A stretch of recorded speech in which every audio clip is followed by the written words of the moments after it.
ही bore मारलेली आहे. सौदागर साहेब यांनी कमीत कमी 10-15 मशीनं आणल्या या ठिकाणी. पूर्ण प्लॉटमध्ये चेकिंग केली. तर मग त्यांचं कसं म्हणणं पडलं, त्यांना दाखवलं की या ठिकाणी नाही का पाणी भरपूर आहे, या ठिकाणी मारा.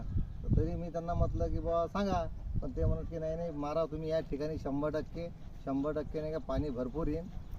त्या ठिकाणी जशी बोर लावली, सौदागर साहेब हजर होते. नंतर त्यांनी बोर लावल्याबरोबर 60 फुटावर पाणी चालू झालं धारा पाण्याच्या. नंतर त्यांना म्हटलं का बाबा, ते म्हणत बाबा मी तुम्हाला पहिलेच सांगितलं होतं. 60 फुटावर नाही का पाणी चालू झालं. नंतर बोर मारता बोरीचं प्रेशर एवढं वाढलं पाण्याचं की आम्हाला नाल्या खोद्या लागल्या. नाल्या खोदल्यानंतर पूर्ण वाहतं पाणी चालू झालं. हो, तर असा विश्वास तिच्यावर बसला नाही. पण सौदागर साहेबांना खरोखर त्यांच्या मनापासून जे चेकिंग केली पाण्याची, त्या आम्हाला जबरदस्त वाटली.